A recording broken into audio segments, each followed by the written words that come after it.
I'm Grippo, and this is Clashway Family Heritage. First, let's start in Caggiano, Italy, where both of my grandparents on my dad's side of the family are from.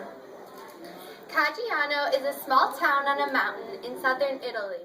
Donato and Rosa Grippo farmed to make ends meet for their family, but when the soil became bad and rural poverty spread, many Italians started immigrating west. The king of Italy was assassinated, which made his son king, and his son was mainly military educated and brought Italy into 2 wars in 4 years. Many Italians were not allowed to vote during this time, which made it difficult when they were not able to vote or decide on starting a war, especially when rural life was problematic.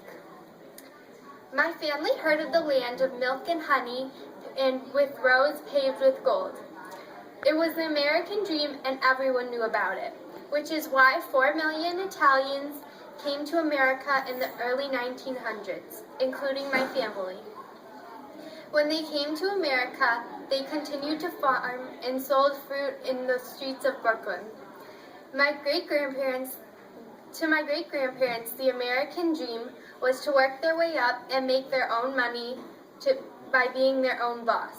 My great-grandfather built his own house on his own farm where he grew his own crops, which was his American identity. On my mother's side of the family, my grandma is from Poland and my grandfather is from Minsk, Russia. Life in Russia and Poland were very similar because they were both under the rule of the Soviet Union in the early 1900s. According to the Library of Congress, there were violent anti-Semitism against Jews in Russia, which started in the 1880s. In 1881, the death of the Tsar was blamed on the Jews, making matters worse for people like my great-grandparents, who were Jewish. This situation made it hopeless for Russian Jews, so many of them came to America, including my great-grandparents. All of my great-grandparents' American identities were partially made up of where they were from, Russia, Poland, and Italy. Because my dad's side moved to the Italian section of New York and my mom's side moved to the Jewish section of Michigan. But they all just wanted to make a lot of money with their own business. My American identity is existent because my great-grandparents made it possible by coming to America and working. After all, our ancestors were laborers, not lawyers. Thomas Jefferson. Here comes Elizabeth from Ireland dancing her way into America.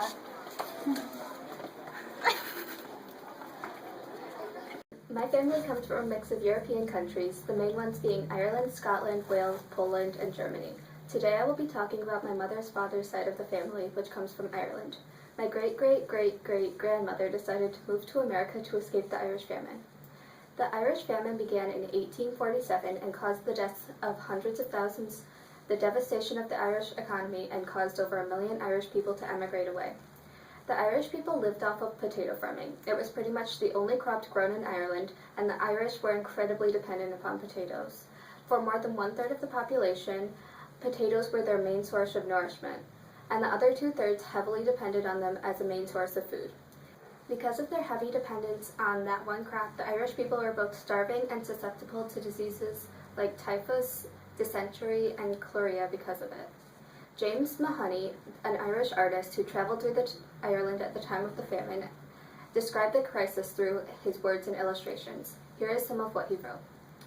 "We first proceed to Bridgetown, and there I saw the dying, the living, and the dead, lying indiscriminately upon the same floor, without anything between them and the cold earth, and save a few miserable rags upon them. To point to any particular house as a proof of this would be a waste of time, as all were in the same state, and not a single house out of 500 could boast being free from death and fever." Here are some of his sketches which illustrate what Ireland was like at the time of the famine. In the end, the total deaths caused by the famine are estimated to be around 1.5 million, and more than 1 million people fled the country, bringing Ireland's population down to half of what it had been before the famine. The most important thing my ancestors gave me were the opportunities being in America has provided. Next up is Katie Baxter flying in from Scotland.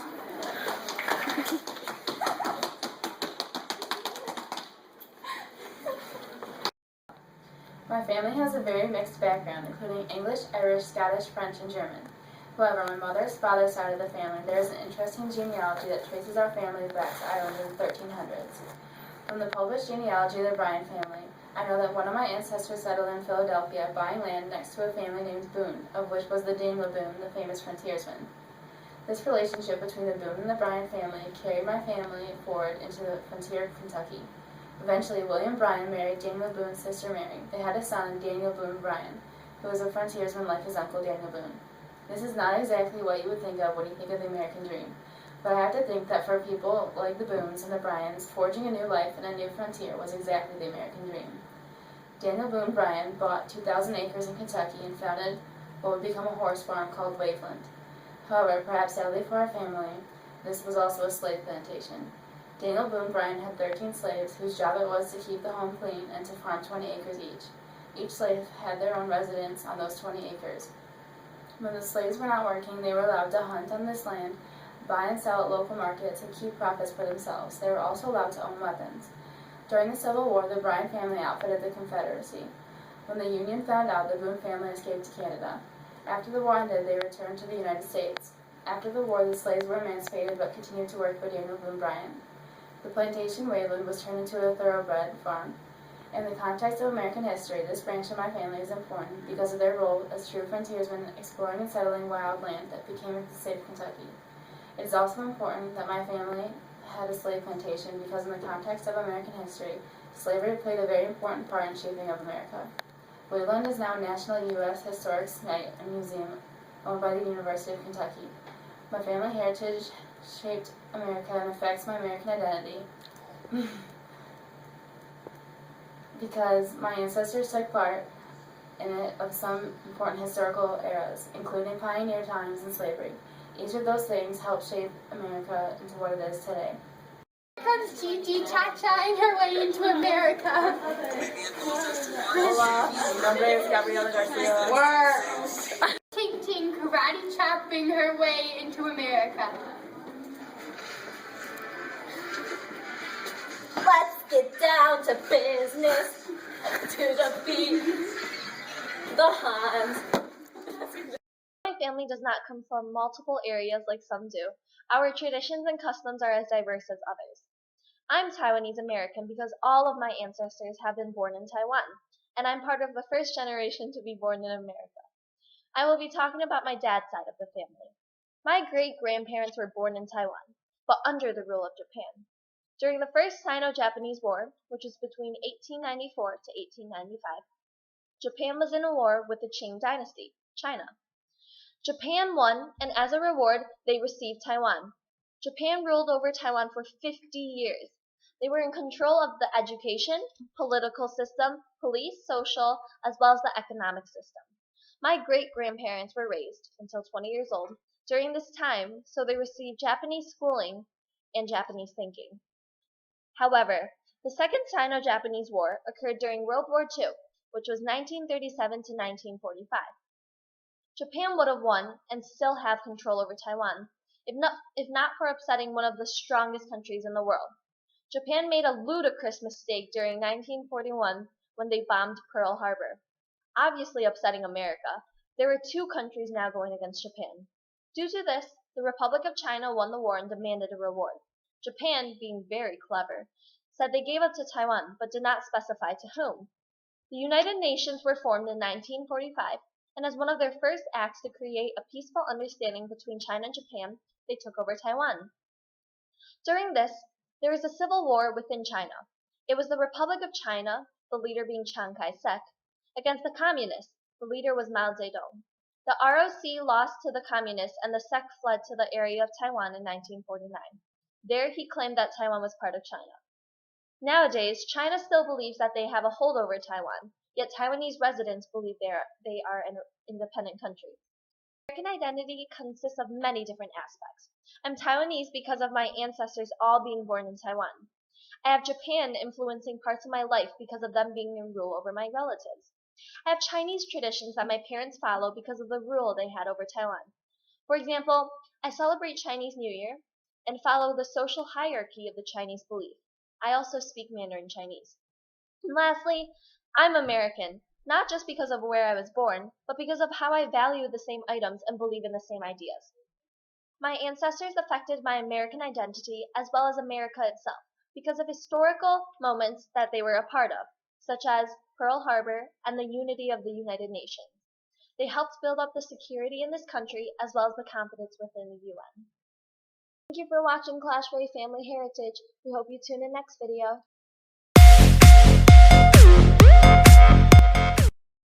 I'm gonna use this notebook because I actually don't tell me I forgot the notebook at home.